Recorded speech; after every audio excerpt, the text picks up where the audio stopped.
Le président du PDCI RDA, Emery Konan Bédié, est allé exprimer sa solidarité au président de la République Alassane Ouattara suite à la barbarie de dimanche dernier à Grand Bassam. Emery Konan Bédié souhaite que le peuple ivoirien renforce sa cohésion et sa solidarité pour faire front face à de telles situations. Une visite officielle aux blessés et aux familles des militaires tombés lors de l'attentat de Grand Bassam a été conduite par les ministres de la Défense et celle de la solidarité, de la cohésion sociale et de l'indemnisation des victimes. Mesdames et messieurs, bienvenue et merci de suivre les informations sur RTI 1. Nous sommes partis pour 30 minutes d'information. La Côte d'Ivoire a été attaquée par des terroristes dimanche dernier, endeuillant plusieurs familles ivoiriennes, africaines et européennes. Le pays, avec à sa tête le président de la République Alassane Ouattara, a décidé de rendre hommage à tous ceux qui ont perdu la vie dans cette attaque barbare et aussi aux blessés. Une cérémonie d'hommage aura lieu demain dimanche au stade de Grand Bassam. Le président sénégalais Macky Sall est arrivé à Abidjan ce samedi 19 mars à 11h50. Il a été accueilli par le Premier ministre Daniel Kablan Duncan, accompagné de membres du gouvernement. Le président Macky Sall est à Abidjan pour apporter sa compassion au président de la République Alassane Ouattara et au peuple ivoirien après l'attentat terroriste qui a touché Grand Bassam et toute la Côte d'Ivoire. La Banque européenne d'investissement et solidaire de la Côte d'Ivoire, en cette période douloureuse, une délégation de l'institution présente à Abidjan a présenté ses condoléances au président de la République Alassane Ouattara. La délégation conduite par Ambroise Fayol, vice-président de la banque, a également parlé de coopération avec le chef de l'État. La Banque européenne d'investissement compte financer d'importants projets de développement en Côte d'Ivoire. Jérôme Kofi Abolin. En dépit de la récente attaque terroriste à Grand Bassam, la Côte d'Ivoire ne baisse pas les bras. Bien au contraire, elle continue à travailler. Dans cette perspective, les intentions d'aide au regard des performances économiques réalisées ne manquent pas. Reçu par le président de la République Alassane Ouattara, le vice-président de la Banque européenne d'investissement a indiqué que sa structure est toujours déterminée à accompagner la Côte d'Ivoire dans ses actions de développement avec un appui financier à hauteur de 117 millions d'euros, soit environ 77 milliards de francs CFA. Nous avons effectivement une grande confiance dans le développement de la Côte d'Ivoire. Nous sommes très impressionnés par les performances économiques de la Côte d'Ivoire. La Banque européenne d'investissement est la banque de l'Union européenne. Et à ce titre, elle dispose de moyens pour financer des projets dans des secteurs qui sont prioritaires pour les autorités ivoiriennes et pour les autorités européennes. Au cours de cette visite de plusieurs jours ici à Abidjan, je vais signer un certain nombre de financements, en particulier un financement très ambitieux de 117,7 millions d'euros pour le projet Energos, qui va permettre de considérablement améliorer la vie quotidienne des habitants de 3 grandes villes ivoiriennes, Abidjan, Bouaké et San Pedro. Pour le vice-président de la Banque européenne d'investissement, les actions à mener visent prioritairement le secteur énergétique et les PME. Il s'agit selon lui de 2 secteurs très déterminants pour la croissance économique et surtout l'emploi des jeunes. La Chine exprime sa compassion à la Côte d'Ivoire. Le message du président chinois Xi Jinping au président de la République Alassane Ouattara est libellé comme suit. C'est avec une énorme consternation que j'ai appris l'attaque terroriste du 13 mars à Grand Bassam qui a causé de graves préjudices. Je tiens à exprimer au nom du gouvernement et du peuple chinois ainsi qu'en mon nom personnel les condoléances les plus attristées aux victimes de cette attaque. Je tiens aussi à présenter à vous et à travers vous, aux familles des victimes et aux blessés, ma sincère compassion. Le gouvernement chinois condamne avec fermeté les actes terroristes de toute forme. Je suis convaincu que sous votre direction, le gouvernement et le peuple ivoirien réussiront à faire preuve de la solidarité et à relever tous les défis pour garantir la stabilité sociale et la sécurité nationale. Veuillez agréer, Excellence, mais c'est ces salutations et ferme solidarité Xi Jinping, président de la République populaire de Chine. Nous vous le disions dans nos titres, le président du PDCI RDA, Aimé-Henri Konan Bédié, est allé exprimer sa solidarité au président de la République Alassane Ouattara suite à la barbarie de dimanche dernier à Grand-Bassam. Aimé-Henri Konan Bédié souhaite que le peuple ivoirien renforce sa cohésion et sa solidarité pour faire face à de telles situations. Jérôme Kofi Aboulin. Une rencontre non des moindres et très fraternelle, celle entre le chef de l'État et son aîné Henri Konan Bédié. Le président Bédié est venu ce vendredi témoigner au président de la République, Alassane Ouattara, ainsi qu'au gouvernement, son soutien après l'attaque de Grand-Bassam. Il a saisi l'occasion pour en appeler à la cohésion du peuple face à la barbarie. À la suite de l'attentat perpétré par les djihadistes à Grand-Bassam, je suis venu avec mes collaborateurs apporter notre soutien au gouvernement, lui témoigner de notre solidarité, dire notre compassion aux populations éprouvées et féliciter le gouvernement et les forces de défense pour leur réaction rapide, immédiate. Nous souhaitons qu'à cette occasion, le peuple ivoirien renforce sa cohésion et sa solidarité pour faire front à de pareilles attaques. Pour le président Bédié, c'est dans cette épreuve que les Ivoiriens doivent se sentir davantage unis afin de permettre à la Côte d'Ivoire, avec à sa tête le président Alassane Ouattara, de poursuivre son chemin de développement pour le progrès à l'égard de tous et le bonheur de chacun. L'ancien président français Nicolas Sarkozy et président du parti politique Les Républicains a fait le déplacement à Abidjan pour venir exprimer sa compassion au président de la République Alassane Ouattara après l'attaque terroriste de dimanche dernier. Retrouvons Jérôme Kofi Aboulin. Il ne pouvait pas ne pas être là aux côtés du président de la République de Côte d'Ivoire, Alassane Ouattara, avec ses concitoyens en ce moment dans l'épreuve. Comme les ministres français de l'Intérieur et des Affaires étrangères l'ont fait récemment au nom de la France, l'ancien président français et actuel président du parti Les Républicains en France est venu exprimer au peuple ivoirien et à son président sa solidarité face à la douleur à la suite de l'attaque terroriste perpétrée à Grand-Bassam.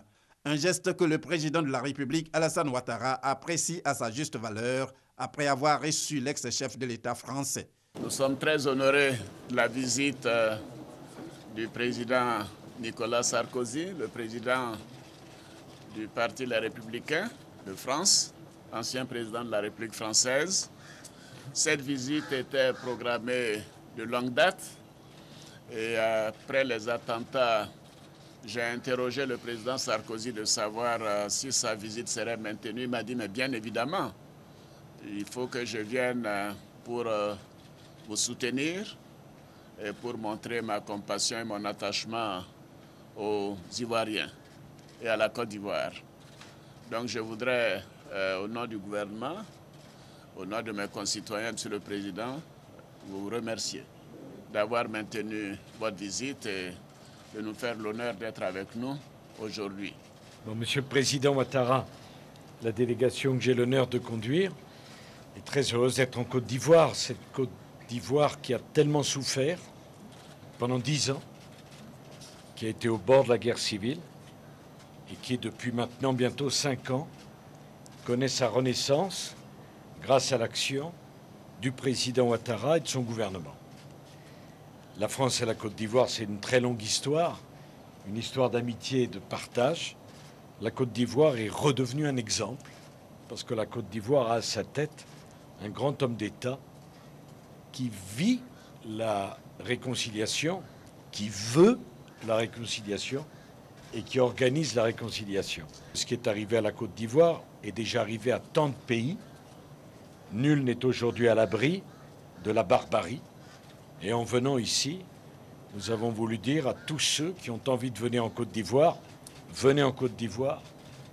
La situation est parfaitement sûre. Il ne faut pas donner raison à ces barbares. Il ne faut pas avoir peur. Selon Nicolas Sarkozy, nonobstant cette situation dramatique, la Côte d'Ivoire reste un pays debout, un pays de paix et un modèle de démocratie sous la clairvoyance du président Alassane Ouattara. Après le palais présidentiel, Nicolas Sarkozy s'est rendu à Grand-Bassam pour rendre hommage aux 19 victimes de l'attentat de dimanche dernier. Pour l'ancien président français, la Côte d'Ivoire a été frappée parce que c'est une démocratie, parce que c'est un grand pays où les chrétiens et les musulmans vivent en parfaite harmonie. Et c'est cela que les barbares, les terroristes, voulaient viser. Alexis Ouedraogo. Nous sommes tous de Grand-Bassam, votre ami Sarkozy. Ce sont les mots marqués par l'ancien président français dans le livre de condoléances ouvert en hommage des victimes de l'attaque de Grand-Bassam. Ce vendredi, Nicolas Sarkozy est venu s'incliner sur la mémoire des victimes, l'occasion pour lui de marcher dans leurs pas. La Côte d'Ivoire a été frappée parce que c'est une démocratie, parce que c'est un grand pays.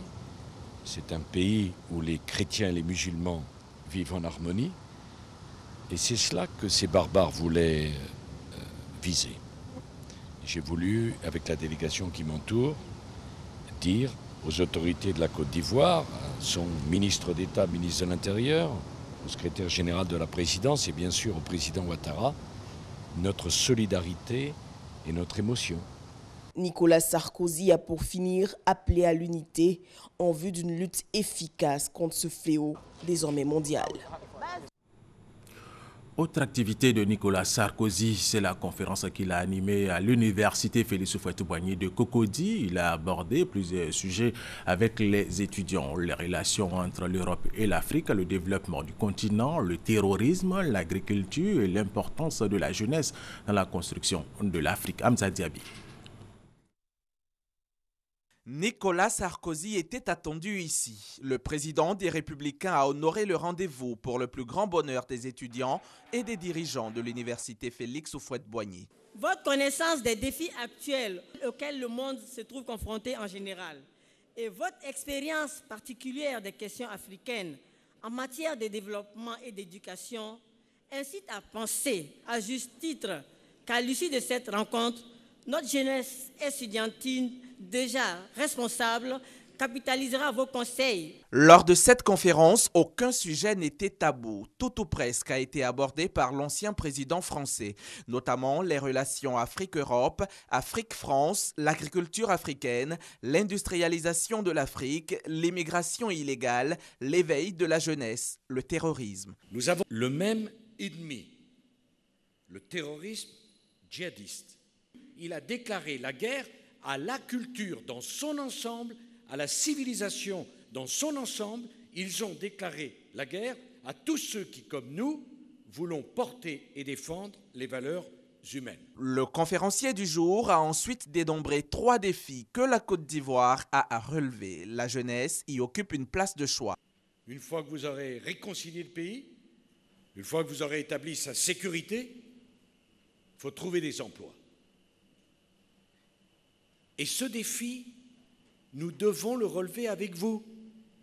Parce que si la jeunesse d'Afrique n'a pas de perspective en Afrique, elle ira chercher ailleurs des perspectives qui lui seront refusées sur son continent.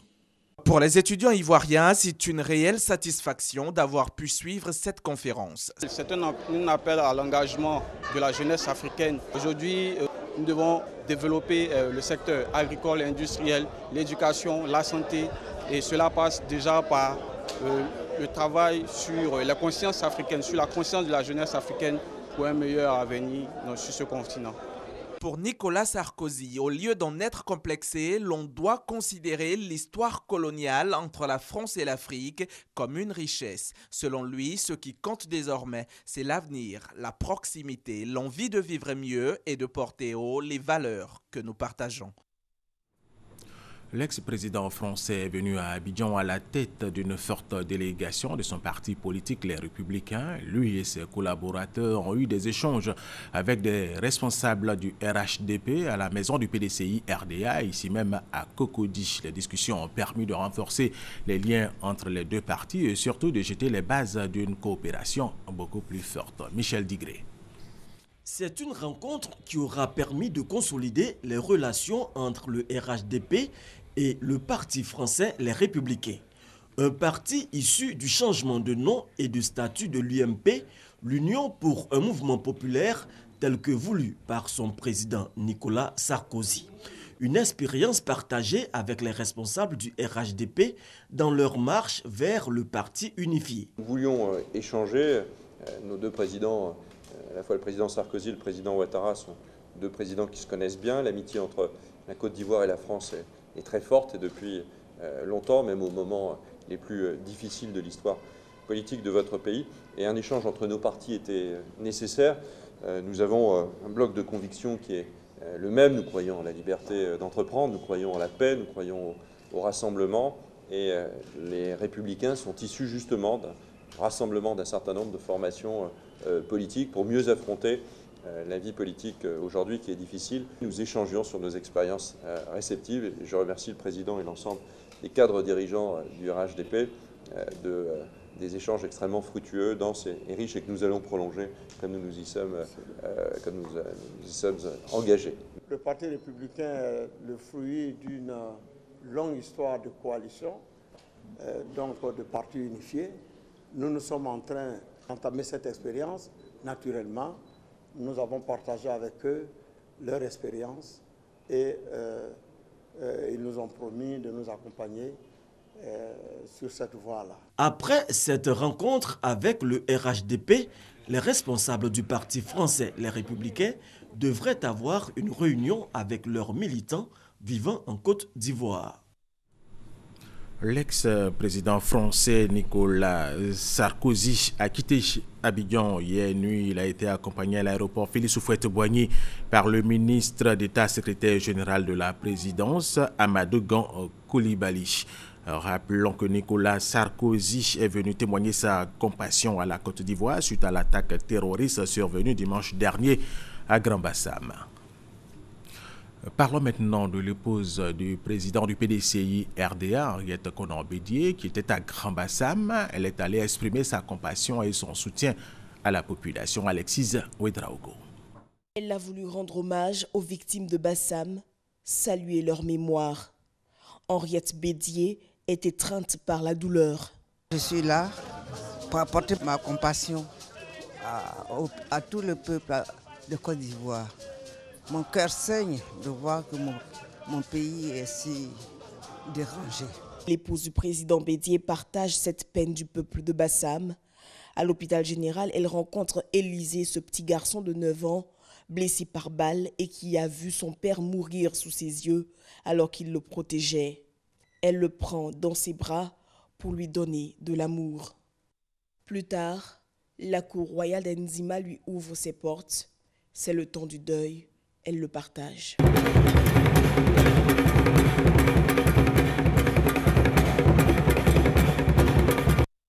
Deuxième grand titre de cette édition, une visite officielle aux blessés, aux familles des militaires tombés lors de l'attentat de Grand-Bassam a été conduite par les ministres de la Défense et celle de la Solidarité, de la Cohésion sociale et de l'indemnisation des victimes. Témoin pour RTI 1, Venant Seman, Niamey.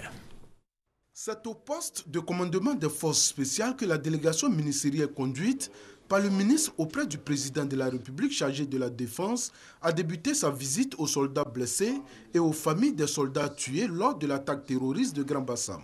Les entretiens avec les responsables des locaux terminés, le ministre Alain Donvaï qui avait à ses côtés son collègue de la Solidarité, de la Cohésion sociale et de l'indemnisation des victimes, Marietou Koné, et le chef d'état-major de FRC, Soumaïla Bakayoko, s'est rendu à Adjamé chez la famille du défunt soldat de première classe Diomandé Ahmed. C'est dans une atmosphère lourde d'émotion que Diomandé Kanvali, porte-parole de la famille, a expliqué que la volonté de Dieu s'est accomplie. À Yopougon, Maroc, dans la famille du sergent Nguessan Gervais, quand l'on présente à la délégation les enfants du défunt, âgés de 4 et 13 ans, l'émotion est à son comble. C'est une famille rongée par la douleur du départ tragique de son fils à qui le général Touré Sekou a, au nom de la délégation, présenté les condoléances de l'État. À Abobo, dernière étape de cette visite, la mère du soldat de première classe Moussa Ouattara a rendu ses témoignages de son fils qui lui disait à chaque fois qu'il avait l'occasion de la voir, et je cite, « Le jour où tu verras une forte délégation venir te saluer, c'est que c'est fini, maman. » C'est donc tout naturellement qu'elle a fondu en larmes quand elle a vu la délégation conduite par le ministre Alain Donvaï. Au cours de cette visite, chaque blessé et famille de soldats décédés a reçu la somme de 500 000 francs CFA en attendant l'hommage de la nation prévu pour ce dimanche 20 mars à Grand Bassam. Quant à l'hommage militaire, il est fixé au lundi 21 mars à l'état-major général des forces républicaines de Côte d'Ivoire. Population, artistes et autorités sont à Grand Bassam pour prendre part à la marche de ce samedi, une marche pour honorer la mémoire des victimes de l'attentat de dimanche dernier. La Côte d'Ivoire a donc été attaquée par des terroristes dimanche dernier, endeuillant plusieurs familles ivoiriennes, africaines et européennes. Le pays, avec à sa tête le président de la République, Alassane Ouattara, a décidé de rendre hommage à tous ceux qui ont perdu la vie dans cette attaque terroriste et aussi aux blessés. Une cérémonie d'hommage aura lieu demain dimanche au stade de Grand Bassam. Tout à fait autre chose à présent. Kadri Désiré Ouedraogo, président de la commission de la CEDEAO, la communauté économique des États de l'Afrique de l'Ouest, de 2012 à mars 2016, a été décoré par la chancellerie. Il a été élevé au grade de commandeur dans l'ordre national pour service rendu à la communauté ouest africaine. À Mississauga. Au nom du président de la République, nous vous faisons commandeur de l'ordre national du pouvoir. Pour les 4 années de loyaux services rendus à la communauté économique des États de l'Afrique de l'Ouest, l'ex-patron de la commission de la CEDEAO élevé au grade de commandeur dans l'ordre national. Une haute distinction décernée à Kadri Désiré Ouedraogo par la grande chancellerie. À la consolidation de la CEDEAO, vous avez apporté votre riche expérience. L'approche économique du vice-gouverneur de la BCEAO que vous avez été, d'une part, l'expérience politique de l'homme d'État, d'autre part, les capacités de négociation du diplomate, par ailleurs. Après la signature des procès-verbaux de la distinction, Kadri Désiré Ouedraogo a exprimé sa compassion au peuple ivoirien suite au drame de Grand Bassam, avant de traduire toute sa gratitude. Qu'il me soit permis de renouveler ici l'expression de la compassion et du soutien de la CEDEAO au gouvernement et au peuple de Côte d'Ivoire dans cette épreuve et de réaffirmer la détermination de la CEDEAO à poursuivre la lutte qu'elle a engagée contre le terrorisme au niveau régional.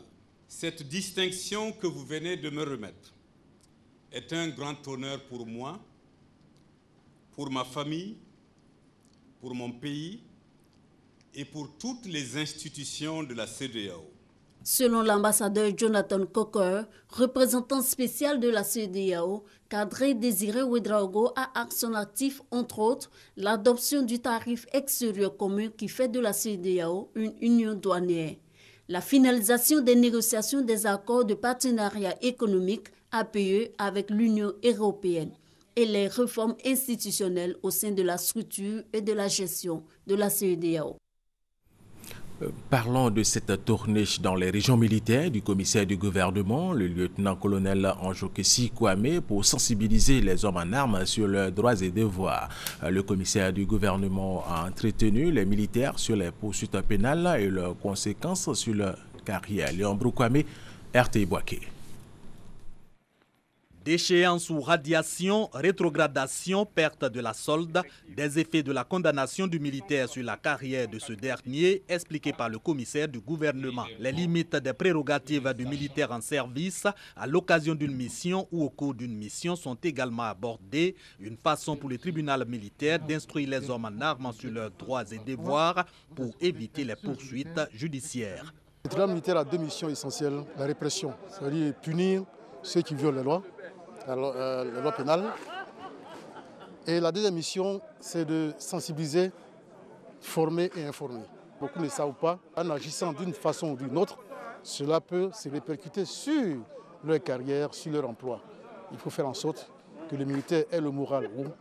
Il faut qu'il ait le moral complètement affranchi de tout problème et qu'il travaille dans les meilleures conditions. Également au menu des échanges entre le magistrat militaire, la gendarmerie, les éléments des armées de l'air et de terre en faction à Bouaké, la légitime défense et ses limites en temps de paix comme en période de crise, la notion de désertion militaire et ses circonstances aggravantes, la liberté provisoire, définitive ou de droit et leurs conséquences, un véritable cours de droit pénal militaire bien opportun.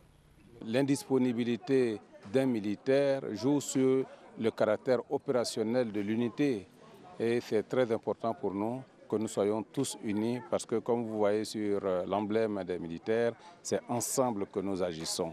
Il est donc important que nos militaires sachent leurs droits mais aussi leurs devoirs. Après Bouaké, le tribunal militaire va mettre le cap sur Daloa et San Pedro, toujours à la rencontre d'hommes en tenue sur les droits et devoirs de ceux-ci. Léon Broukwame, depuis un peu plus de 48 heures, plusieurs zones d'Abidjan sont privées d'eau. La cause serait la coupure de l'électricité due à l'incendie du poste source d'Abobo, une situation qui a fait réagir les directeurs généraux de la SODECI et de l'Office national de l'eau potable, ONEP. Ami Sissoko. Commune de Cocody, Riviera Palmeraie, Nouveau-Camp. Ici, il faut se bousculer pour avoir le liquide précieux, l'eau. L'eau ne vient pas, même la nuit, même l'eau ne vient pas. On peut payer l'eau souvent 3 000 par jour pour se laver. On achète de l'eau. Une bonbonne comme ça, 5 000 francs. Ce manque d'eau ne concerne pas seulement la Riviera Palmeraie. Depuis 2 jours, c'est tout le nord de la ville d'Abidjan, à savoir Angré, Deux Plateaux, Cocody, Riviera et Faya, qui souffrent du manque d'eau. En attendant de régler le problème, la solution palliative trouvée par l'Office national de l'eau potable, l'ONEP, et la société de distribution d'eau en Côte d'Ivoire, SODECI, reste l'approvisionnement par camion citerne. Quand les gens ont des problèmes quelque part, ils contactent la SODECI et la SODECI m'envoie là-bas les livrer de l'eau. Depuis le lundi même, je sers ici. Avec ce peu d'eau, peut-être nous, au moins, ça va beaucoup nous soulager parce qu'avec ça, on pourra mieux se laver. Parce que ça va maintenant 2 jours qu'on ne s'est pas encore lavé dans le quartier. Cette situation est la conséquence de l'incendie survenu le jeudi 17 mars à 1h du matin au poste source d'Abobo, ce qui a endommagé des câbles électriques. Dans tout le processus de production d'eau, les pompes utilisent comme source d'alimentation l'électricité. Ce qui s'est passé le jeudi, c'est qu'il y a eu des coupures d'électricité. Lorsque l'électricité est rétablie, les usines se remettent à fonctionner. Il faut un certain temps, j'ai dit, pour rétablir la situation normale. Voilà. Et ce temps-là, ça peut durer parfois 24 heures, parfois même 72 heures. Nous pensons que d'ici dimanche, eh bien, la situation sera rétablie au niveau de l'eau potable.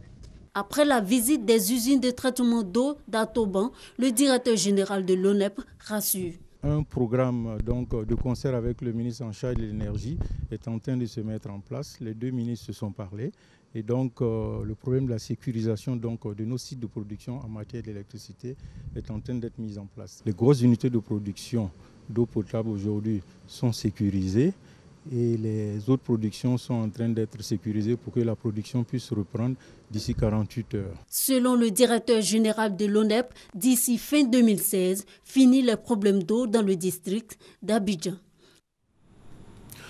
Le second tour de la présidentielle au Bénin a lieu demain dimanche 20 mars. La campagne électorale s'est achevée hier vendredi 18 mars à minuit. Une campagne moins animée qu'au premier tour qui n'a duré que qu'une semaine. Faisons le point de cette campagne avec notre envoyé spécial au Bénin, Emmanuela Gabriel Zani. Le deuxième tour de l'élection présidentielle est fixé au dimanche 20 mars. Contrairement au premier tour de la campagne présidentielle marqué par de grands rassemblements, de grands meetings, par la mobilisation populaire des militants et des partisans, la campagne de ce deuxième tour a été marquée, plutôt a été consacrée au ralliement, au renforcement et à la consolidation des alliances politiques. Patrice Talon a eu le soutien des autres candidats de la rupture, notamment Pascal Irénée Koupachi, Sébastien Ajavon et Aboulay Biochané. Il a aussi reçu le soutien de 24 candidats malheureux du premier tour. Ajoutez à cela le ralliement de plusieurs organisations professionnelles, notamment les enseignants et les émigrants, les conducteurs de taxi-moto. Lionel Zinsou, dont la candidature est portée par l'Alliance républicaine composée du FCBE, du président sortant Boni Yayi, et du PRD d'Adrien Oumbéji, l'actuel président de l'Assemblée nationale, et du RB de Léadi Soglo, le maire de Cotonou, a aussi reçu le soutien de plusieurs élus locaux, notamment ceux du nord et du centre du Bénin. Merci à vous, Gabriel Zani. Et sachez que la Côte d'Ivoire a été attaquée par des terroristes dimanche dernier, endeuillant plusieurs familles ivoiriennes, africaines et européennes. Le pays, avec à sa tête le président de la République, Alassane Ouattara, a décidé de rendre hommage à tous ceux qui ont perdu la vie dans cette attaque terroriste et aussi aux blessés. Une cérémonie d'hommage aura lieu demain dimanche au stade de Grand Bassam. C'est la fin de cette édition. Merci de l'avoir suivi. Restez avec nous sur RTI.